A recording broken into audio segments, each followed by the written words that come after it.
Bismil Abi Walibni Warohil Kudus Al Ilahul Wahid, demi nama Bapa, Putra dan Rohul Kudus, ketiganya yang esa. Shalom sahabat yang dikasih oleh Tuhan.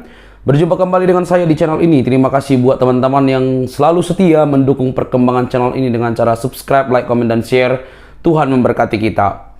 Sobat yang dikasih oleh Tuhan, kali ini kita akan menunjukkan sebuah diskusi yang menarik yang harus dipikirkan oleh para polemikus muslim dan juga para mualaf, supaya tidak terlalu sibuk mengurusi Alkitab orang lain atau kekristenan atau yang berhubungan dengan kekristenan, atau mencari-cari nubuatan sang nabimu di Alkitab. Artinya kalian harus lebih sibuk memastikan apa yang Anda imani dengan berbagai macam literatur, penggalian, pencarian, supaya dapat dipertanggungjawabkan kepada banyak orang. Supaya ketika kita berargumen, kita membongkar data-data, tidak ada yang kepanasan bahkan kagetan, teman-teman. Nah, kali ini kita akan melihat, dan ini akan menjadi sebuah PR buat sahabat-sahabatku muslim, khususnya polemikus yang sering membahas Alkitab. Ini dia videonya, jangan skip, semoga kita dicerdaskan, teman-teman.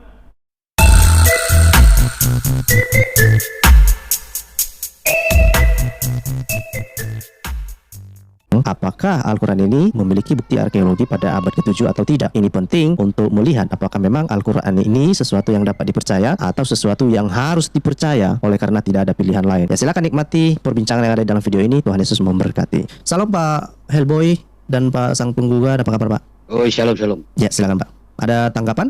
Ya, cuma ada beberapa titik yang harus dikoreksi sedikit. Apa itu? Ya, dari narasi yang tadi ya, video yang tadi Bro Scott sampaikan ya. Apa itu? Pertama mengenai yang keinget tadi ya. Tadi gua nggak catat, jadi lupa. Ada sebagian yang gua lupa. Mengenai Dome of the Rock. Nah, Dome of the Rock itu adalah prototipe dari gereja Katisma. Ya, saya ulang sekali lagi, itu adalah prototipe dari gereja Katisma yang dikenal dengan nama Seat of Mary. Ya, jadi itu tinggal lihat di Wikipedia, itu ada bro, gambarnya bro. Ya, gereja Katisma itu adalah gereja yang dibangun abad keempat. Nah, itu berdasarkan kitab Apokalips Yakobus kalau nggak salah inget ya. Jadi itu ada ininya, ada sumbernya dari kitab palsu Yakobus ya, dan dibangun oleh Kristen sesat gitu bro. Jadi Dome of the Rock itu prototipe dari gereja itu, makanya bentuknya segi 8 oktagon. Nah itu gue punya materi yang baru lagi dari yang ini, dia yang baru belakangan aja, yang baru keluar ini. Ya, jadi di situ itu yang mau gue revisi sedikit. Ya, kemudian mungkin sebentar saya tanggapi dulu ya. Mungkin begini ya. Mengenai informasi-informasi itu memang saya tertarik untuk menilainya secara keseluruhan dan mengatakan bahwa itu adalah sesuatu yang mutlak. Saya pikir itu terlalu terburu-buru. Saya tidak mengatakan itu, apa yang saya sampaikan pun itu saya tidak mengatakan itu mutlak ya.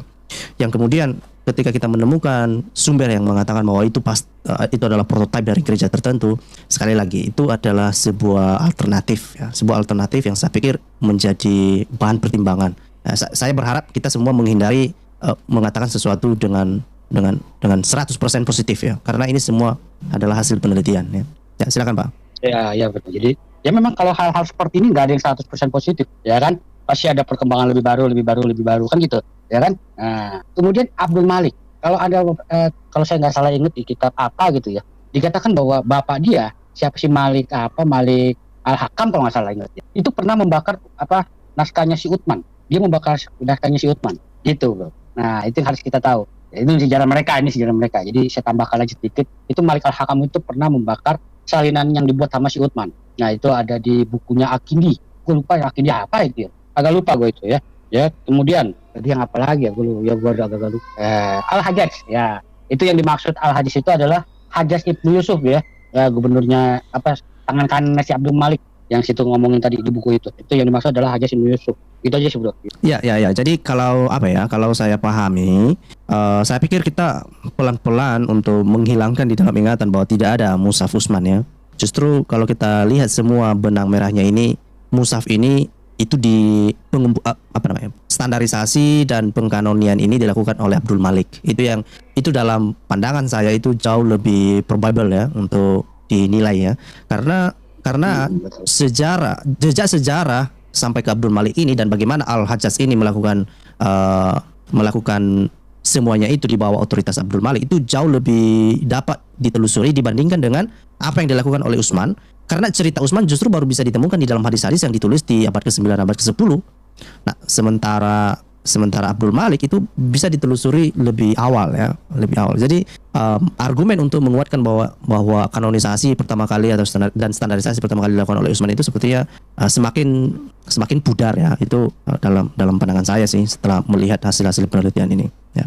Nah, kalau misalnya bapaknya, sebentar. Itu coba Yun nanti coba cari searching dari Chronicle of Theophanus apa ya?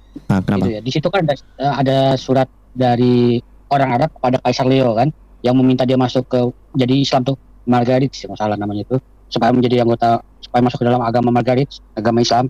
Nah itu sangat jelas loh. Di situ dikatakan bahwa Al-Hadis lah yang bikin Al-Quran. Dia yang bikin Quran, menyalin, dibagikan ke beberapa tempat. Katanya ketujuh sih bro, Mesir, Mekah, Madinah, Damaskus, sama Kufah. Terus yang dua lagi kemana ya? Basra ya kalau nggak salah, inget ya. Gue lupa tuh yang satu lagi apa. Jadi kalau di situ dikatakan Al-Quran itu namanya bukan Al-Quran bro, tapi Al-Furqan. Disebutnya Al-Furqan, bukan Al-Quran. The Chronicle of Theophanus ya masalah namanya. Ya. Itu kayaknya bagus itu. Kita selidiki di situ. Ya. Jadi hal-hal semacam inilah yang menurut saya ya Muslim, saya nggak tahu ya apakah Muslim sanggup untuk pelan-pelan menghapus dalam otaknya bahwa Mushaf Utsman ini sepertinya itu adalah sebuah argumen yang sulit untuk dipertahankan lagi. Tapi kemungkinan itu Mushaf itu adalah Mushafnya Abdul Malik yang dikumpulkan oleh Al-Hajjaj ya, Gubernur Al-Hajjaj ya. Dan kalau misalnya bapaknya si Abdul Malik itu dikatakan membakar mushafnya Utsman, ya mungkin yang mereka maksud itu adalah mushafnya yang dikumpulkan oleh Abdul Malik itu yang dibakar oleh bapaknya Abdul Malik.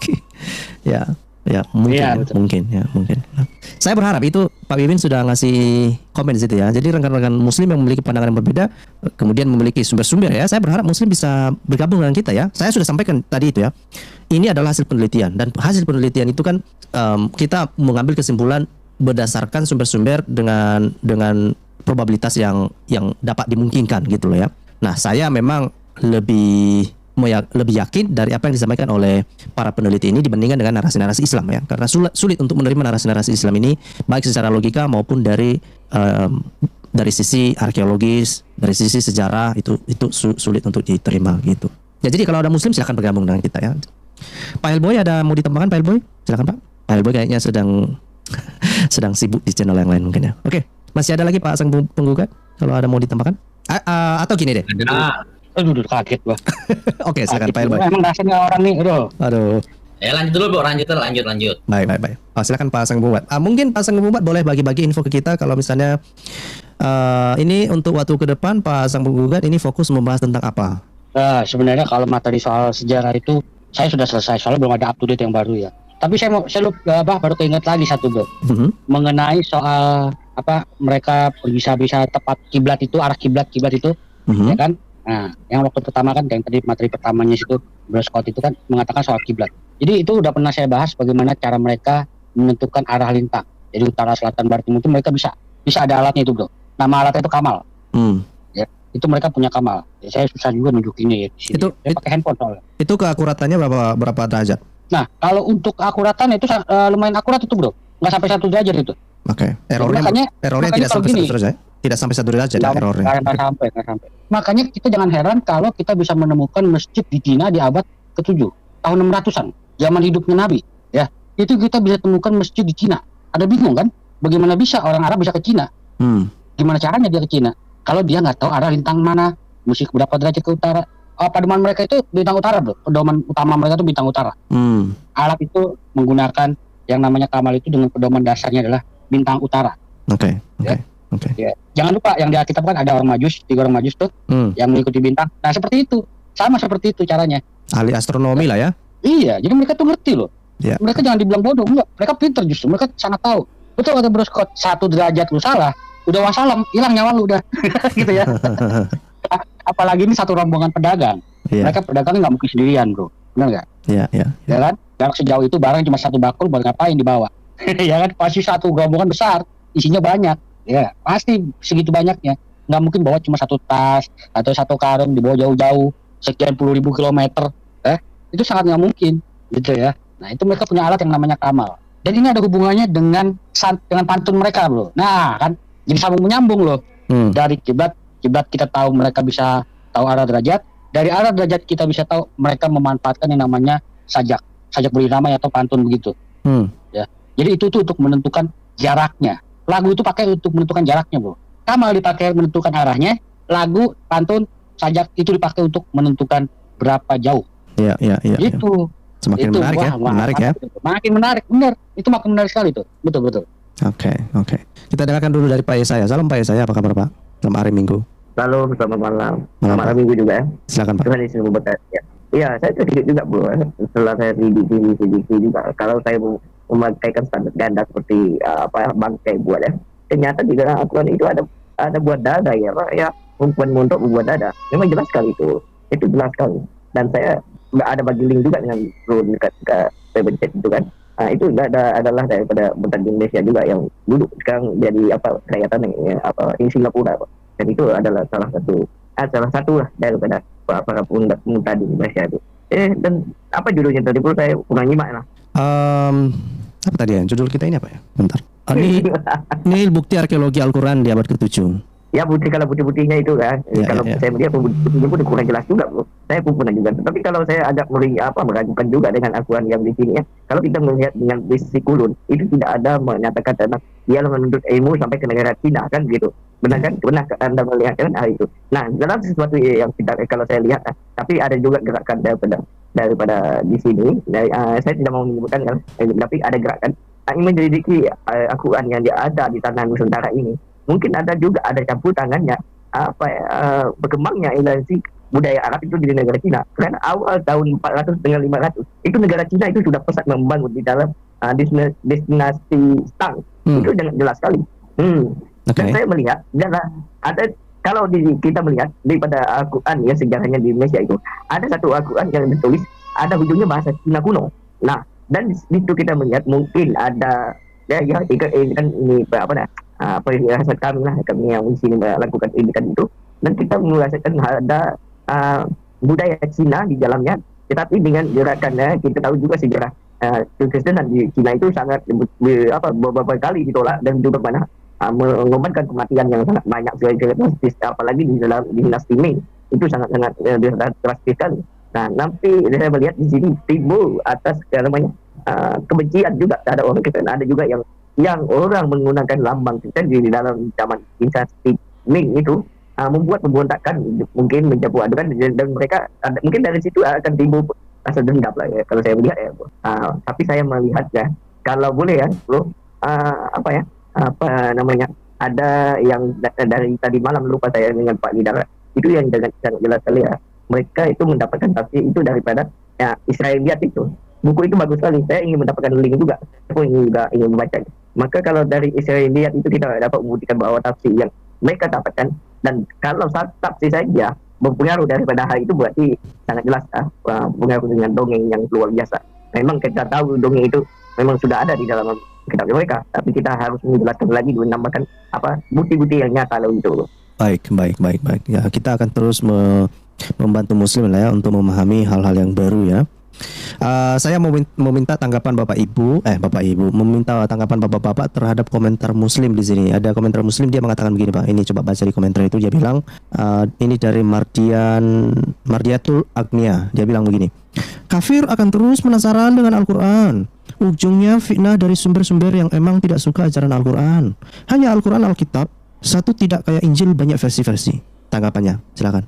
Boleh saya tanggapi dulu, bro? Silakan. Ya, kalau hal fitnah saja lah, boleh kita mengerti fitnah itu menuduh tanpa bukti, itu kan fitnah. Tetapi apa yang dikatakan dia fitnah, kalau kita menyatakan daripada bukti iman mereka sendiri, buku kitab mereka sendiri, tafsir mereka sendiri, di manakah fitnahnya? Kalau Anda mengatakan itu fitnah, bagaimana Anda sedang fitnah Al-Quran Anda dan memfitnah kebenaran di dalam ajaran Islam?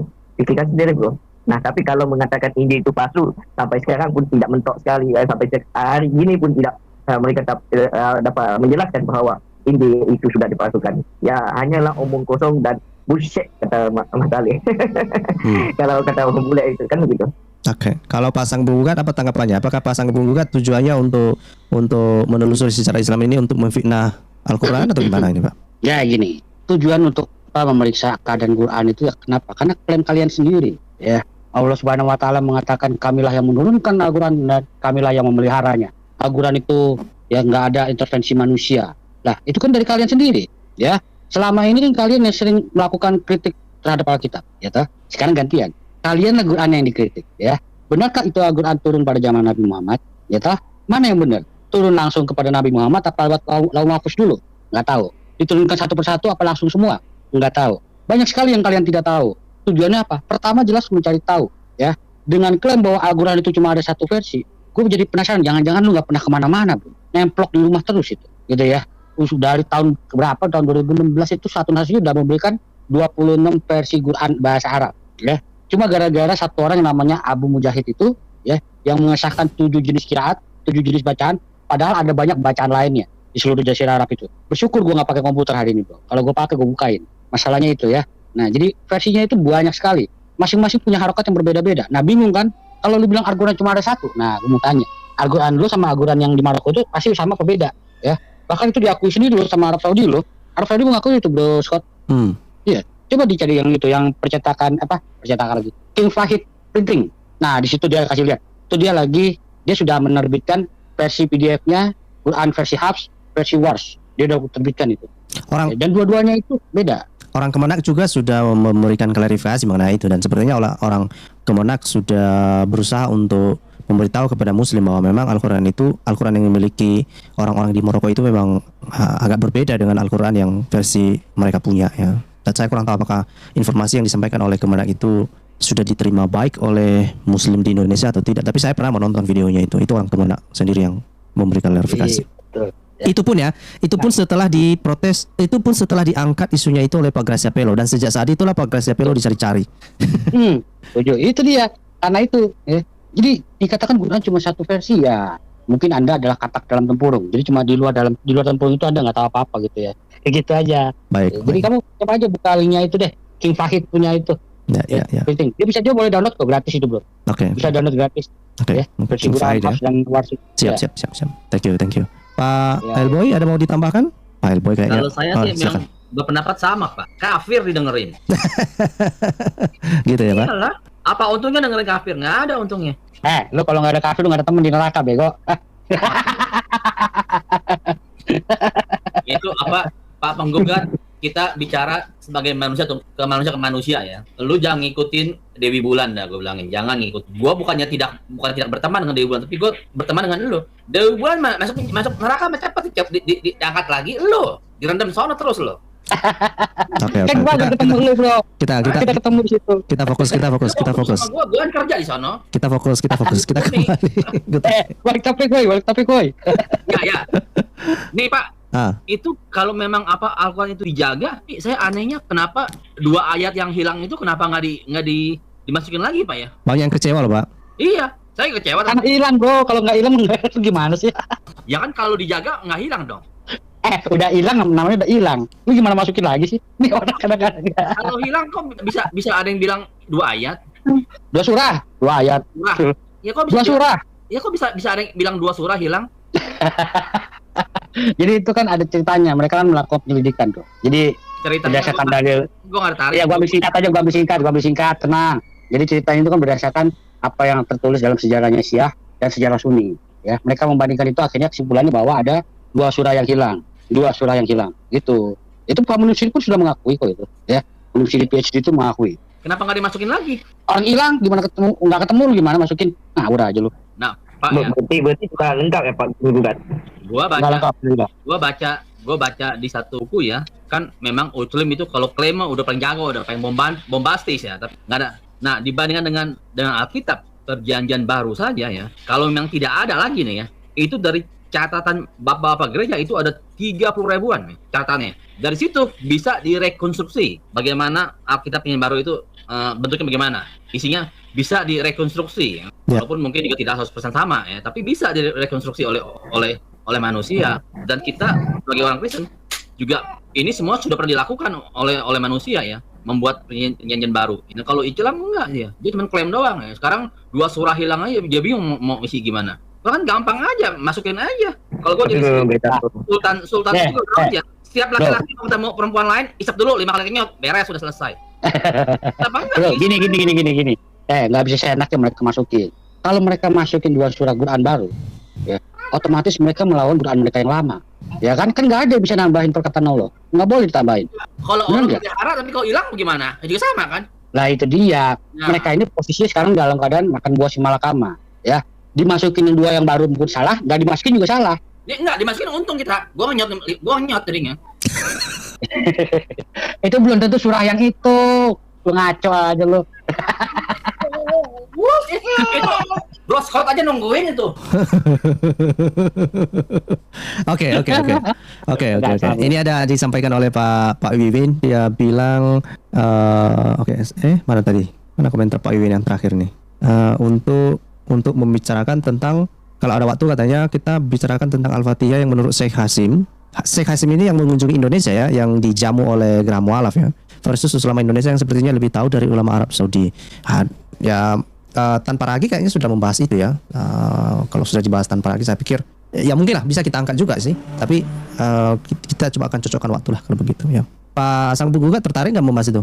Ya kalau menurut berbagian Islamologi kan ya jelas sangat tertarik hal-hal seperti ini ya, terutama mengenai sejarahnya. Paling enak.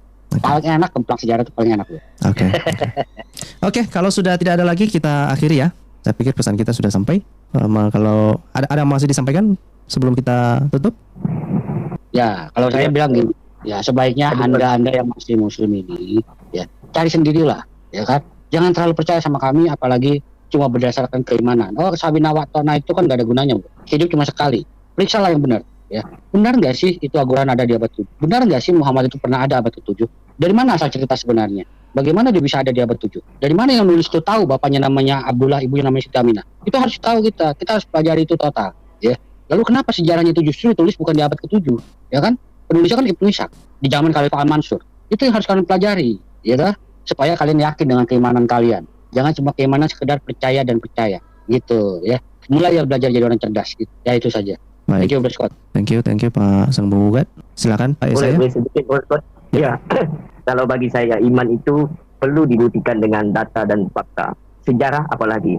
Ya, tapi kalau iman tidak bisa dibuktikan, sama saja dengan apa yang saya percayai dahulu, hanyalah hayalan kita. Hanyalah hayalan. Kalau sesuatu yang kita punya hanyalah hayalan kita. Berarti itu hanyalah dongeng dan cerita orang saja, gitu. Tuhan itu tak pernah tergugat, tapi sang penggugat memang menggugat iman mereka. Tuhan Yesus memberkati Bro Scott, Tuhan Yesus memberkati Anda. Ya, sedikit lagi, Bro. Ya tadi di live chat saya baca gini. Orang Inggris saja tahu ada Al-Quran abad ke-7. Yang dimaksud dengan Al-Quran abad ke-7 mungkin maksudnya adalah manuskrip Birmingham. Mungkin maksudnya itu, ya. Pertama, manuskrip Birmingham itu kan adanya justru kalau dilihat dari uji karbon tahun 2015, itu justru ada ketika Nabi kamu masih belum lahir. Dan isinya pun bukan isi semua Quran. Isinya adalah surah Al-Kahfi dan cerita tentang Musa, ya. Yang memang di saat itu memang sudah banyak cerita-cerita itu. Jadi itu tidak menjamin bahwa itu isi Quran. Mungkin Anda harus banyak belajar lagi ya. Yang tadi ini namanya Tuhu Widakdo. Mungkin Anda harus belajar lagi, Bro. Ya gitu Pak Askat. Thank you. Baik, thank you. Pak Elboy, ada mau sampaikan terakhir atau kita sudahi? Oke. Tutup. Baik, thank you sekali lagi dan terima kasih juga kepada moderator ya yang telah membantu, terutama kepada Pak Nasi Goreng yang selalu setia membagikan informasi-informasi, sumber-sumber, membantu teman-teman muslim untuk mengecek sumbernya. Terima kasih sekali lagi ya telah membantu juga untuk membantu memoderasi komentar, dan terima kasih kepada Bapak Ibu yang berkenan membagikan link, berkenan membagikan video ini supaya semakin banyak orang mengetahui, mendengarkan apa yang kita sampaikan. Tujuan kita bukan membenci muslim, tapi membawa mereka ke dalam kebenaran. Karena satu-satunya jalan menuju kebenaran, satu-satunya jalan untuk memperoleh kebenaran itu hanya di dalam Yesus Kristus ya. Jadi sekali lagi kepada muslim, saya mengajak kamu, kalau kamu sudah nggak percaya lagi Muhammad ya, saya mengajak kamu untuk datang dan kembali ke jalan yang benar ya, dengan menerima Yesus sebagai Tuhan dan Juru Selamat. Karena hanya dengan cara itulah kita semua beroleh keselamatan. Tidak ada tiket gratis ke surga ya. Tidak ada tiket, kamu tidak bisa membeli tiket dengan cara berbuat baik dengan pahala, ngumpulkan pahala, itu usaha manusia yang pasti gagal ya. Dan itu saja sebetulnya yang mau saya sampaikan. Jangan salah mengikuti teladan yang salah ya. Jangan mengikuti teladan yang merusak, yang suka bum-bum dengan babula, yang suka mengawini anak kecil lah. Itu bukan teladan yang baik ya. Teladan ya Yesus Kristus ya. Yesus Kristus telah memberikan kita contoh yang sempurna. Itu saja, terima kasih. Sekali lagi terima kasih juga kepada Bapak Ibu yang telah bergabung, Pak Wiwin juga, dan Bapak-Bapak yang sudah tadi mampir di room.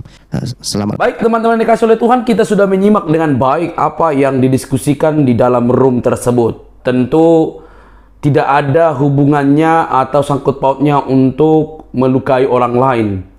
Yang namanya diskusi bebas memberikan sebuah narasi, argumen, tetapi di dalam koridor saling menghormati. Kalau misalnya pun ada data-data, literatur yang bertanggung jawab, yang disampaikan, maka tugas pendengar atau siapapun kita, termasuk para polemikus yang selama ini banyak tampil, maka tugasnya adalah membantah itu dengan literatur yang mungkin lebih lagi bertanggung jawab dibandingkan yang disodorkan, teman-teman. Nah, terkait dengan isi video, teman-teman, maka ada PR yang harus dikerjakan oleh teman-teman muslim, teman-teman polemikus, supaya kalian sebenarnya berhenti untuk membahas, bahkan menggali-gali, menafsirkan Alkitab seenak kalian. Itu bukan hal yang baru sebenarnya. Kalian begitu sibuk membahas tentang kekristenan, tentang Alkitab, bahkan seluk-beluknya gitu bisa kalian cari. Karena apa? Karena data-datanya itu sungguh luar biasa. Yang data asli pun banyak, yang palsu juga banyak. Tetapi ada banyak yang kalian gemari adalah yang palsu. Dan kalian sodorkan itu sebagai sebuah kebenaran dalam perspektif kalian. Dan ketika dibantah, maka kalian malah menuduh bahwa kamilah yang gak benar gitu ya. Sahabat yang dikasih oleh Tuhan, daripada Anda sibuk mengurusin kekristenan, agama yang sudah terbukti, teruji berabad-abad, tanpa ada panas, tanpa ada rasa curiga, lapor-melapor, mending para polemikus muslim, misalnya kayak Ustadz Ahmad Kainama, dan juga Ustadz Manasem Ali, dan Ustadz-Ustadz yang lain, suruh tuh untuk membahas dan mencari, menggali arkeologi tentang kitab Anda. Kan ganteng tuh, kan mantap tuh. Supaya teman-teman itu tidak, tidak buta begitu ya. Aku beriman, kita harus tahu kenapa aku beriman kepada dia. Bisakah iman yang saya percaya ini dapat diuji dengan berbagai macam teori, literatur yang mungkin ditulis oleh orang-orang yang sejaman dengan itu, teman-teman. Itu harus kita pertanggungjawabkan. Itu harus kita tanyakan sebagai orang yang menganut agama.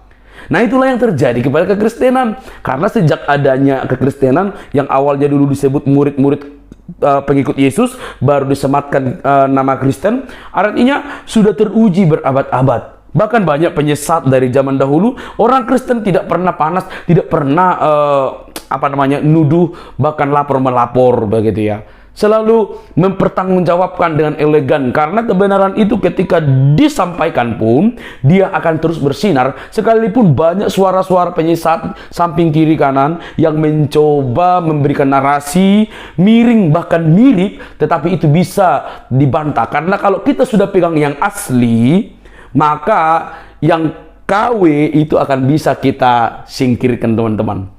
Jadi lewat video ini, semoga mencerdaskan banyak orang, supaya tidak terlalu sibuk mengurusi agama orang lain, tetapi sibuklah mengurusi agama teman-teman. Coba cek deh di setiap channel polemikus, ustadz-ustadz mualaf dan segala macam. Mereka itu lebih doyan membahas tentang keyakinan Kristen, Alkitab yang berkaitan dengan Kristenan. Itu kan sesuatu hal yang kurang baik, yang kurang tepat, yang harusnya dibantu oleh para teman-temanku muslim untuk mengingatkan mereka jangan terlalu sibuk mengurusi keyakinan Kristen, Alkitabnya. Itu sudah beda. Lakukan seperti kata Al-Quran, lakum dinukum waliyadin gitu ya, bagimu agamamu, bagimu agamaku. Jangan kau katakan begitu tapi kamu urusi agama orang lain begitu ya.